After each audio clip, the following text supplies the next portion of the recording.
सलमान अजहरी साहब आज भी गुजरात की जेल में बंद है, उनकी बेल भी नहीं हो रही, रिजेक्ट हो। मौलाना सलमान अजहरी साहब का कि जब उन्होंने कोई बयान दिया तो उनके खिलाफ पूरे हिंदुस्तान के अंदर है तो कितने सारे एफआईआर रजिस्टर हुए। अस्सलाम वालेकुम दोस्तों, ये आज का दिन का वीडियो है, महाराष्ट्र का वीडियो है। एक बड़ी तादाद में लोग यहाँ पर जमा हुए हैं। यहाँ पर जो लोग आए हैं उसमें आम लोग भी मौजूद है, उलमा इकराम भी मौजूद है और मजलिस इत्तेहादुल मुस्लिमीन के लीडर्स भी मौजूद है। और सभी लोग यही डिमांड कर रहे हैं कि रामगिरी स्वामी को अरेस्ट किया जाए। रामगिरी स्वामी ने लोगों के सेंटीमेंट्स हट कर दिए थे रिलीजियस स्टेटमेंट देके, जिसके बाद में अभी इसके खिलाफ 2 एफआईआर दर्ज हुई है।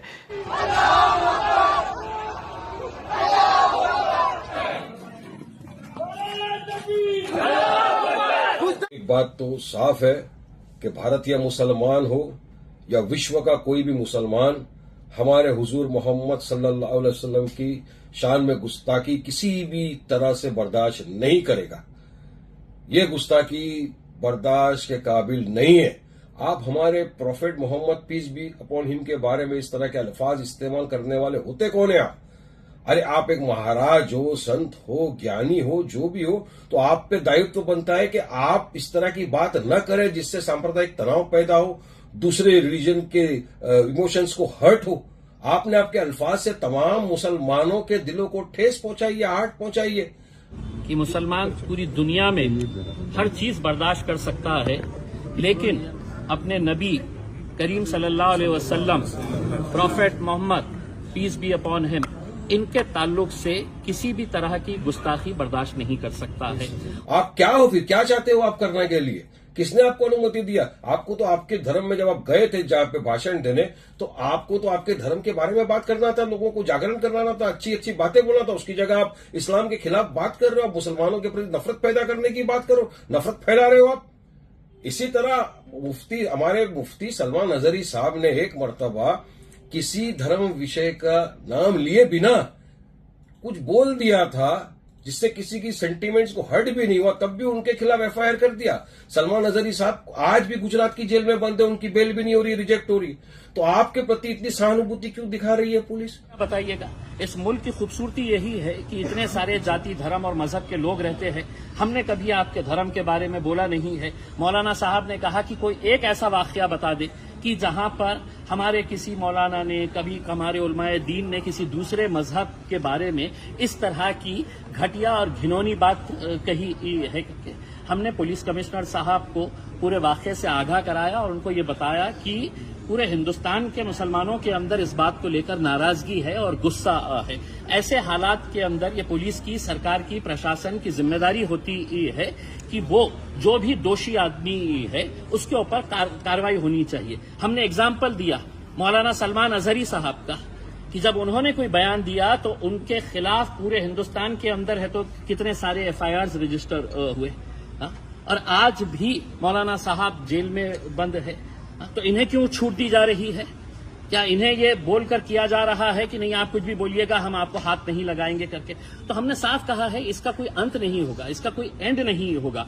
अगर इस मुल्क की खूबसूरती को अगर बरकरार रखना है तो ऐसे जो समाज के अंदर टेढ़ और दरारें और दीवारें पैदा करने का काम कर रहे हैं उनके खिलाफ कार्रवाई होनी चाहिए।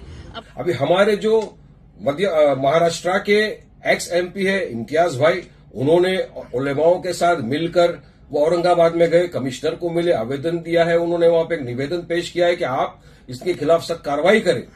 हम तो ये नहीं चाहते कि वायलेंस हो, मगर लोगों को रास्ते में प्रोटेस्ट करने का संवैधानिक अधिकार है, पीसफुल प्रोटेस्ट करने का संवैधानिक अधिकार है। और मैं तो अपनी जानिब से तमाम को गुजारिश करता हूं कि वायलेंस न करिए। वायलेंस इस चीज का हल नहीं है। आप पीसफुली प्रोटेस्ट करिए और कायदा कानून का पालन करिए, संविधान के दायरे में रहकर अपनी बात रखिए। और पुलिस प्रशासन से मेरा खास तौर से निवेदन है कि आप सख्त कार्रवाई करें। सिर्फ एक जगह एफआईआर कर दिया उससे कुछ नहीं होना है, उनको उठा के जेल में डालिए आप। लेकिन सरकार नहीं चाहती, सरकार चाहती कि किसी भी तरह से हिंदू मुसलमान हो। सरकार पता है महाराष्ट्र के अंदर चुनाव आने वाले हैं, महाराष्ट्र के अंदर सरकार पूरी तरह से भाजपा की सरकार फेल हो चुकी है। अब उनके पास कोई मुद्दे बचे नहीं है। लोग बोलते हैं कि भाई हमको रोजगार कब मिलेगा, बेचारा युवा रोजगार के लिए तड़प रहा है, आप उसको रोजगार नहीं दे सकते।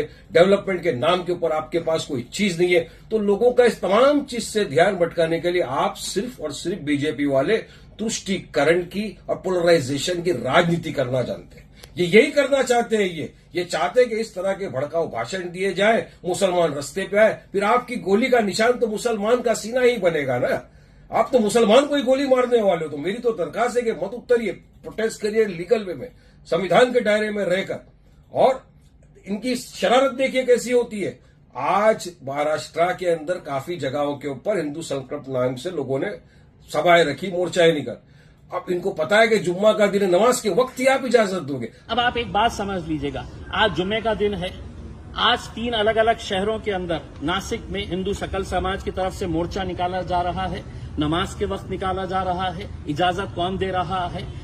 नंदुरबार के अंदर है तो आज जुम्मे के दिन नमाज के वक्त में आंदोलन किया जा रहा है। अमरावती के अंदर किया जा रहा है। तो ये इजाजत कौन दे रहा है कि जुम्मे के दिन इस तरह के मामले को? हमने बांग्लादेश में अगर हिंदुओं पर अत्याचार हो रहा है तो ये बात समझ लेना कि वहां पर मुसलमानों के ऊपर भी अत्याचार हो रहा है। हमने दोनों ही हिंदुओं के ऊपर और मुसलमानों के ऊपर जो अत्याचार हो रहा है, हमने उसकी निंदा की है। हमने उसको खत्म होना चाहिए, इसकी हमने कई जोर तरीके से हमने ये आवाज उठाई है। लेकिन वहां पे हो रहा है, इसलिए अब नासिक के अंदर दुकानें बंद करवाओ। आप जबरदस्ती वहां पे है तो इस तरह का माहौल तैयार कर रहे हैं। तो हम समझते हैं ये एक सोची समझी साजिश का एक हिस्सा है। आप चाहते हो कि किसी न किसी तरह आग भड़के, लोगों के अंदर नफरत पैदा हो, अराजकता हो, और आप अपना काम कराते हो और अपनी सियासत को चमकाना है आपको। मगर देश की जनता समझ गई है भाजपा की अब ये पोलराइजेशन की, तुष्टीकरण की राजनीति नहीं चलेगी। लोग थक गए हैं आप लोगों की इस बात से। मेरा आखिरी में बस सिर्फ इतना बोलना है पुलिस प्रशासन से कि आप इस तरह का एफआईआर नहीं, हर जगह एफआईआर होना चाहिए उनके खिलाफ और उनको अंदर डालना चाहिए जेल में। तब एक मैसेज जाएगा कि जो भी इस तरह के भड़काऊ भाषण देगा, हिंदू मुसलमान कराने की बात करेगा या किसी के धर्म को ठेस पहुंचाने की बात करेगा तो प्रशासन सख्त कार्रवाई करेगी, जैसा आपने सलमान अजहरी के खिलाफ बिना कुछ किए किया है।